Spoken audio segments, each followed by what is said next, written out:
he's just swaying like this back and forth with the mic. End of the line! Welcome back to Tied Down TV, the punk rock opinion show with me, Geoff. I'm Danny. And today we're doing top 5 front men, women, front people for, you know, reasons why we're picking them. Could be vocals, could be their presence, the delivery, you know, what they just bring the vibe to the band that they're fronting. It's, yeah, you know, it's kind of self-explanatory for me, I suppose. But you know, what made you pick the ones you picked, or what made you? Well, when what you thought process did you go through? When you're like me and you're not musically talented in any way, but you've screamed down a microphone a little bit. Musically talented, some might argue. Well, no, but I definitely say no. But anyway, you look someone like me who is, like you say, you play guitar. You might look. Someone who's got no, I get what you're saying. Yeah. They might look at other things when you see a band. Yeah. I'm always probably naturally just look at first focus on the front man. Yeah. Do you know what I mean? And that's the first thing I take notice of. Do you know what I mean? And that's the kind of thing. Whereas someone who's maybe a bit more musically talented, drummers probably look at the drummer. Yeah, you probably do. Always have a peek at the guitarist. But I think most people will always be drawn to the focal point, whoever that might be in the band at the time. And you know, it's just certain frontmen have affected you know, me. They can influence you in ways you don't even realise. Do you know what I mean? The way you dress. Yeah. You know what I mean? Definitely. The way you walk, even. You know, stuff like that. Yeah. So you don't even realise when you think about it. You think, Jesus, I never realised, but I've got that from this person, or I've got that from that person. And I think people might not admit it, but they probably would find that they're influenced by people in ways they wouldn't realise until they really thought about it. Yeah, definitely. You know what I mean? Yeah, it's like I think every day you get influenced by stuff, don't you? Yeah. You know, definitely. Yeah. Yeah, and I think I picked the 5 that just had the biggest impact on me. I think really, and when I think back now, they're all ones I still listen to, still enjoy. I'm going to start the list off. My number 1 pick, the man, the myth, the legend, Mr. Iggy Pop, frontman of the Stooges. Legend. Fucking legend. For me, just across all of rock and roll, the wildest, greatest frontman in that first burst of the Stooges is really where I'm talking. You know, and you heard the stories, you've seen some of the pictures, some of the video footage, you've seen the documentary as well about the Stooges, you know, and he's cutting himself with glass and smearing peanut butter on himself, walking across the crowds, contorting himself, bending, twisting, absolutely wailing down the mic. I think back when we did our proto-punk episode, and we obviously both picked Funhouse, didn't we? We were talking about Iggy, and you said if you took like Mick Jagger, James Brown, bang, filled them with even more drugs that they already had in them, you'd get Iggy Pop, and I think that's fair. And as I say, I could talk about the man. I love his music, love the Stooges, fucking legend. But as that front man, you know, even before punk, it was taking rock and roll to another level. When, you know, and it may be a lot like you see it in hindsight. Obviously, at the time, I wasn't around, and people didn't call it anything other than just probably bad rock and roll to the people who didn't like it. Yeah. So I think they got accused of being, you know, Rollins, like a shit version of the Rolling Stones and stuff like that. But anyway, I'm digressing. Iggy Pop is, for me, the greatest frontman in all of rock and roll history. For those few years in the Stooges, definitely. You're not really going to get any argument from me there, but my first choice, not messing around, straight off the bat, Terry Hall from the Specials. Excellent. Not just a brilliant frontman. You know what it is? I always felt like I had a bit of an affinity with Terry Hall. Yeah, okay. Both been mental health sufferers in our lives. Yeah. Both followed the same football team. And both got a huge love for the Shangri-Las as well. Yeah. But, you know, he always looked great. Always fucking brilliant head of hair on him. Even just before he died, he still had an amazing haircut. That's sharp. Always sharp, looked great in a suit whenever he performed. Looked amazing, you know, could dance around. I love that, like... Yeah, just that. I've tried to imitate him a few times, and even though it looks so simple, what he does, it's you can't do it. You know what I mean? It's really hard to do. He's got them eyes as well. Yeah. Well, one of the things I was going to say is he always looked miserable on stage all the time. Yeah. Never cracked a smile, and I don't know if many people know, but when he was maybe 11, 12 years old, he was actually abducted by a paedophile ring. That's right. Yeah. Obviously, these are things that didn't come out till later. Yeah. And I remember he was being interviewed, and he said all the years in the Specials, people thought that look on his face, that miserable, sad look he constantly had, was an act. It was part of the performance. maybe reflecting the times the specials were in and stuff, and it was part of the act. But obviously, the guy was in a lot of pain. Do you know what I mean? He was in a lot. He was suffering a hell of a lot, and you think about the child that you think about the trauma he must have gone through during that period. Oh fucking hell! Do you know what I mean? And thinking about I mean, I was so lucky. I got to see the special play with Terry Hall. But I've got to say, when you think of him in the early 80s performing with the specials, seeing him much later on live, it was a little bit sad, I've got to say. Okay. Do you know what I mean? Like, what the suits he once looked sharp as anything kind of hung off him. Do you know what I mean? He couldn't move as much. Obviously couldn't move as much, but if you go and see Neville Staple, he still goes mad. Do you know what I mean? All over the place. But yeah, when Terry died, it was it did hit. It was probably out of all the musicians, it was probably the late one. At night, wasn't it? You sent me a message. I remember right, fucking hell, Terry Hall's dead. Yeah, it was probably the out of all the musicians that's probably affected me the most. Yeah. So he's a proper legend. Yeah. So when we decided to do this list, it was literally the first name that came into my head. Mine was Iggy Pop. Yeah, as well, it was Terry Hall. Yeah. Usually we don't put these in order, but Terry Hall's my number one. Yeah, definitely. And just a little side thing, like my favourite story about Terry Hall from obviously the early 80s was obviously specials attracted a lot of skinheads, which often then you ended up with the dark side of skinhead, the national front skins and things like that were coming to shows. Terry Hall used to wear a Star of David, didn't he, on stage, as if to say, I'm Jewish, come and fuck with me, then kind of thing. Like, I fucking love that. That's punk, that's rock and roll, that, isn't it? You know what I mean? Everything about we just spoke about it so much. Everything about the specials was fucking punk as fuck. Yeah. So that's my number one choice. Excellent choice. Terry Hall. Yeah. So my second pick, it's an obvious one, but I feel like you can't talk about frontmen and punk and hardcore without talking about this man. HR from the Bad Brains. Obviously, again, the guy, like you said about Terry Hall's got a lot of mental health issues now, a lot of troubles. But when you talk about HR from the late 70s, especially into the early 80s, doing fucking somersaults on stage, but he could do a somersault on the cymbal. It was fucking perfectly timed.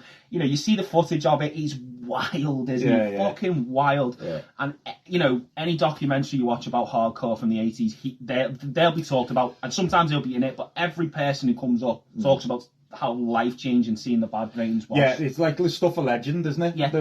Especially when they were in DC. Yeah. All the DC punks fucking loved them, didn't they? And what can you say? As the fact that he fronted arguably one of the most influential and one of the best hardcore bands of that period, especially their first record.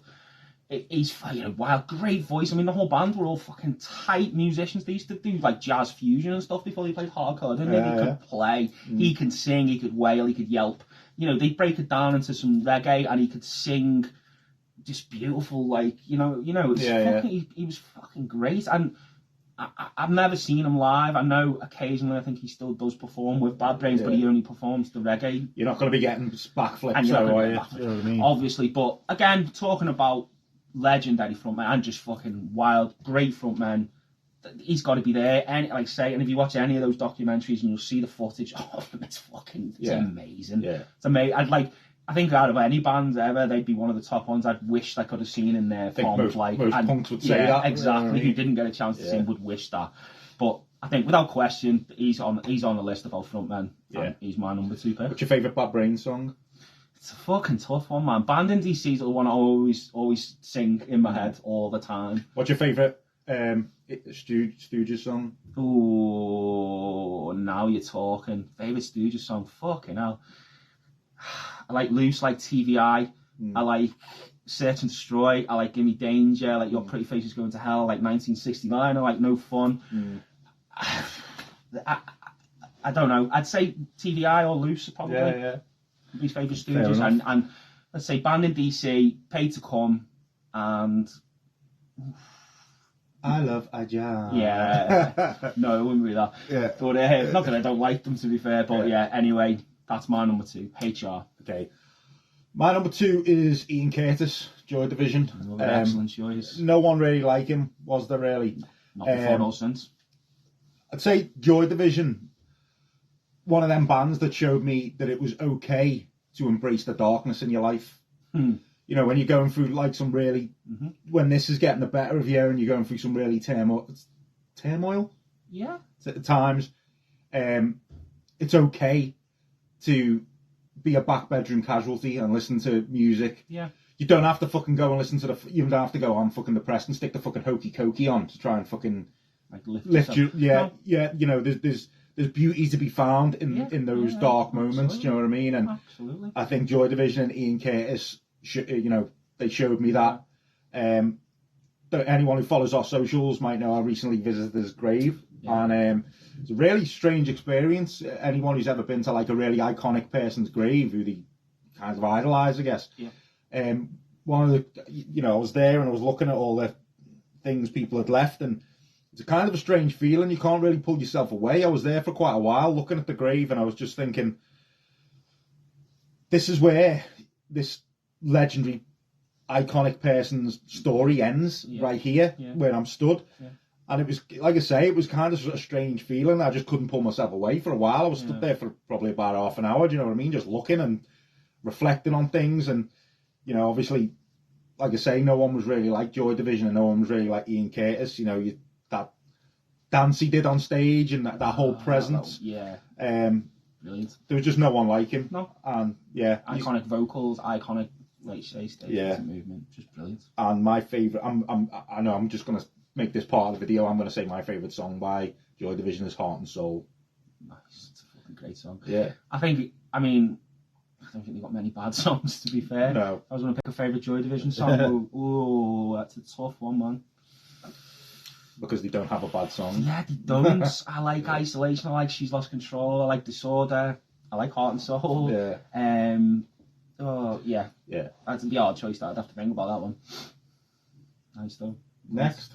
So number 3, gonna go with another pretty obvious, could be controversial, but not a lot. You know, some people don't like the man that much, but I've gone Henry Rollins of Black Flag. Really, I know he did Rollins band as well, but when I'm talking about again frontmen, especially in punk and hardcore, I think the guy's a fucking icon like that. That like stance, that image. There's you know, I know some intimidating image, fucking menacing, like isn't he? Do you know what I mean? And a lot of people might prefer other vocalists for Black Flag. Obviously, Rollins was the 4th guy to take the mic in that band. I think, you know, if we're going to say favourite songs by, are we talking by the bands they were in, or but they have to have sung them? Because obviously, I think one of the best Black Flag songs, I think everyone agrees, is Nervous Breakdown, which he doesn't sing. Favourite with him on vocals, though, is a tough one. My War, maybe. Again, big song, Balls. Spray paint Balls, yeah. But going back to it, so the first time Damage was the first Black Flag album I heard, and you know, Rise Above and TV Party, the catchy big songs off it. But then you dig a little deeper and you get like Damage 1 and Thirsty and Miserable, you know, some fucking. You see them like early doors, you see him live and he's got the shaved head, no top on, jeans, and he's fucking wiry and he's just like in the crowd's face, and it's brilliant. But then as Black Flag progressed and they went quite sludgy at times, especially, you know, the B-side to My War, they all started growing their hair out, didn't they, as well? And then you see footage of him there, and it's fucking like, you know, you see him now in interviews, and he seems like looks like a chill, nice dude. But back then, you don't want to interview him back then. He had the longer hair, he'd wear no top, he had these tiny shorts on, and I don't even know what song it was. I'm sure I've seen it in maybe one of the documentaries about the punk, hardcore in America. And they're playing like this really sludgy, slow fucking riff, and he's not singing, but he's just swaying like this back and forth with the mic, and he's eye contact on the crowd. Fucking intimidating, scary, but vicious, brutal. Yeah. Love him, man. Love him for that. I never got into Rollins band, I must admit, but I imagine even then live he was probably still fucking giving it large. Like, but that's number 3 for me. Henry Rollins, got to be picked. I'm going to go Malcolm Owen from The Ruts, my 3rd pick. Yeah. Really charismatic, tough vocal. Another one who looked great when he dressed sharp. Yeah.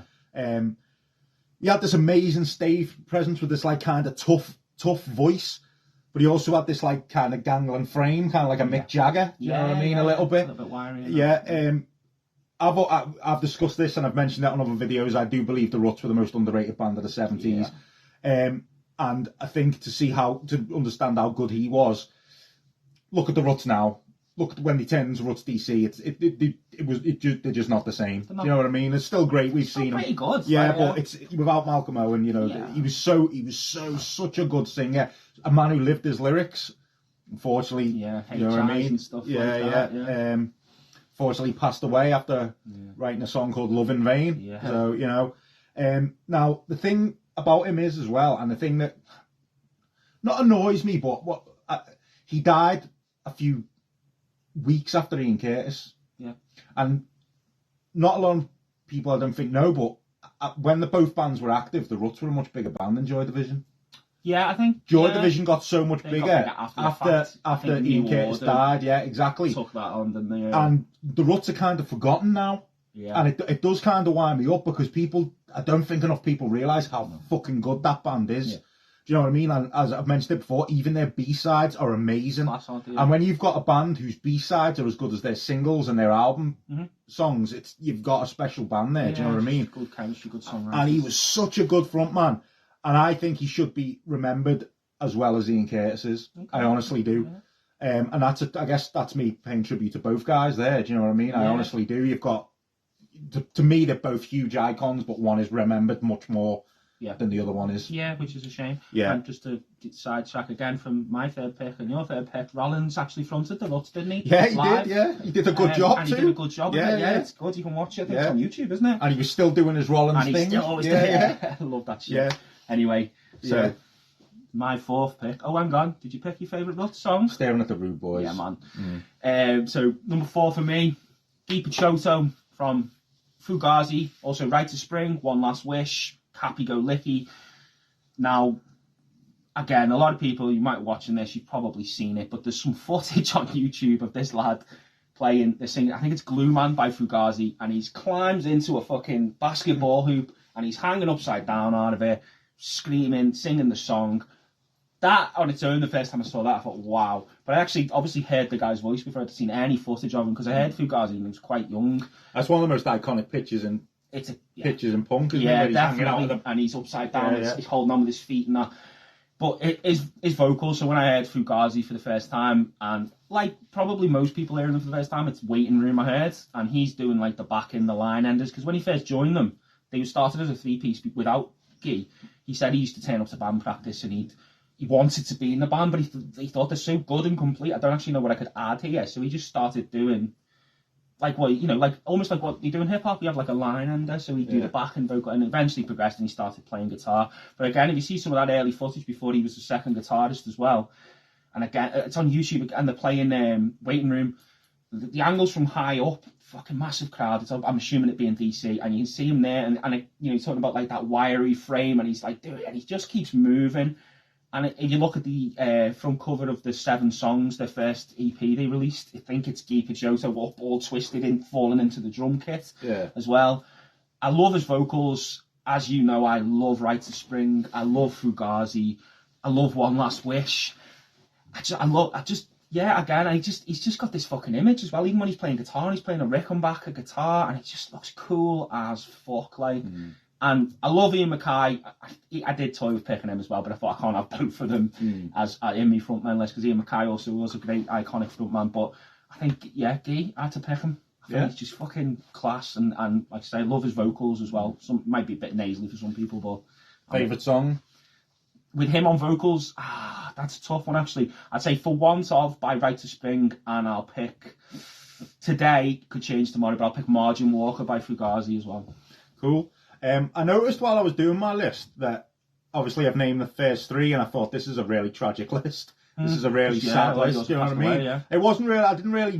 It wasn't by design. I just noticed when I. Do you know what I mean? So I thought, you know what? I'm gonna. Pick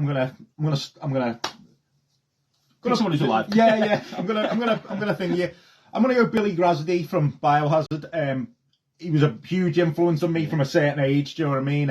Obviously, outspoken our New York video, how big a deal Biohazard were for me. Obviously, you've got Billy and Evan who kind of front it, but Billy was always the one who kind of like I gravitated to because I preferred his voice. We both had blonde, spiky hair. I think as a kid, I kind of wanted to be Billy Grasdy. I got so obsessed with Biohazard for so long that I think I kind of wanted to be him, the way I was dressing and stuff. Do you know what I mean? Whenever I always think all my favourite Biohazard songs are the songs he sings more in, with all his brilliant lyrics about inner city life in New York and stuff like that. So yeah, the way he can fucking play and move around while singing guitar.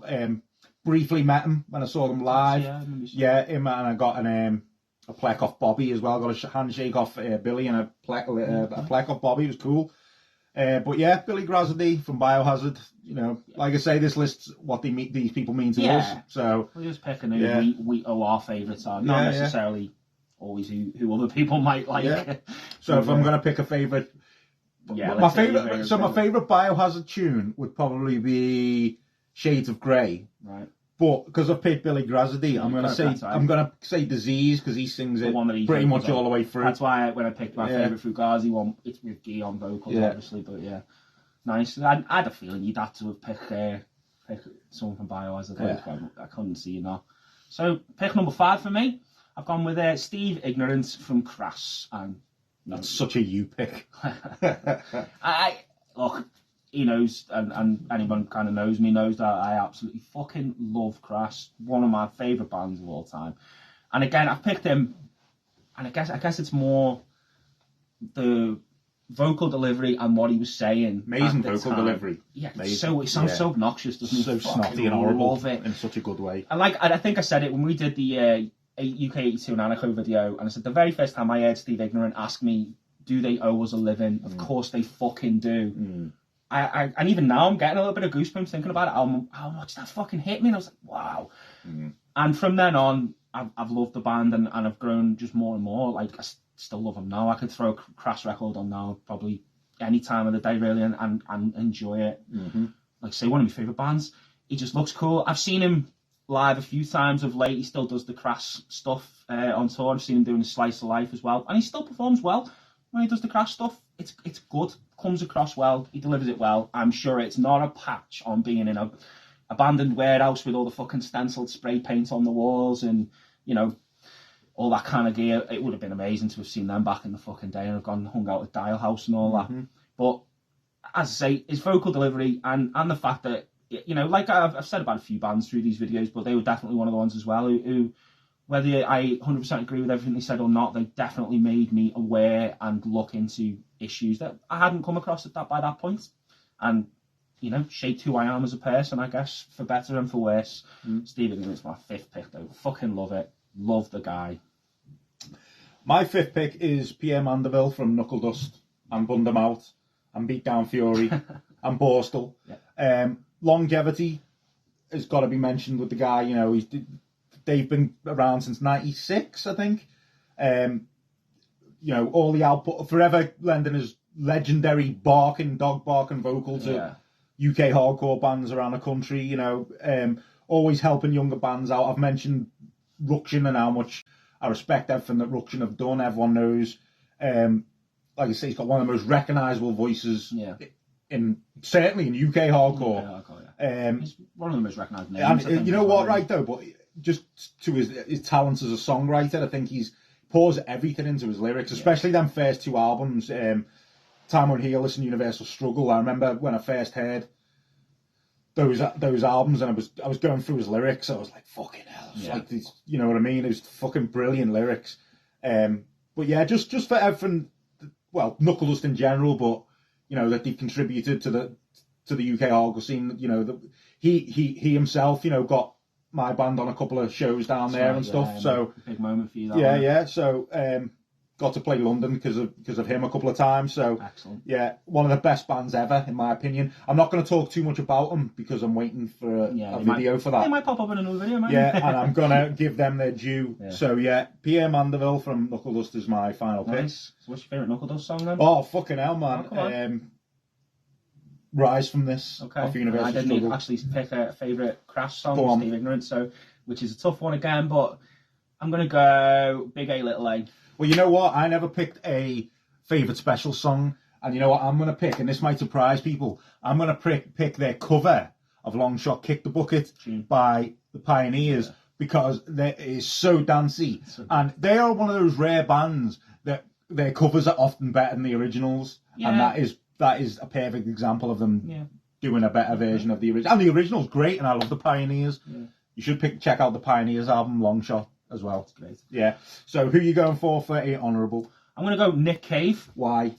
Because right from the birthday party, even now still with the Bad Seeds, but in that birthday party they often performed, and I've heard Nick Cave say they went out with contempt for everyone, their audience, even themselves. It got violent, it got messy, and even now he's just tall, this huge commanding figure, like towers over it, like the big, I can't remember who it was, someone described him, said he's just like this big oak tree on stage that's fucking there, but like back in I think more for the birthday party era, and from footage and what I've read about them, and shit got messy at their shows, and he used to get in everyone's fucking face. Good choice. I'm going to go Freddie Madball. Why? Because I've seen Madball quite a lot, and they're not a band I listen to very often these days, it's got to be said. But I've seen them quite a lot over the years, and the last time the guy's pushing 50. Oh my, the guy's a fucking beast. I was last time we seen him was last year. I was tired watching him. Oh my god, the energy that guy's got still. Oh my god, yeah. He did not stop for breath, and I was just like, oh my god, this is insane. Do you know what I mean? I play footy every week. There's no way I'd be able to get through 2 songs of what he was doing. As well, didn't he? I jumped on his back and I chipped my tooth on his shoulder. And I ended up with dry sockets for like 2 weeks after. An injury by Freddie Madball, but he still makes he's my honourable mention. Yeah, nice. So, what's happening now? That's it. Thanks very much. Those are our picks. So, don't forget to join us next week. In fact, no, we're not here next week. I'm away for a week, sorry. So it's going to be in 2 weeks. We're going to be doing our next video, and it's going to be on. What did we decide? 90s punk and hardcore. So I had a few requests for 90s, so there you go. Look out for that. And, don't forget to like, subscribe, jump over Insta, Facebook. What's the new way? Like saying you've got ring the bell. Ring that bell on Fair on YouTube, And give us a like and a follow on the socials and all that. And cheers for watching. See you next time.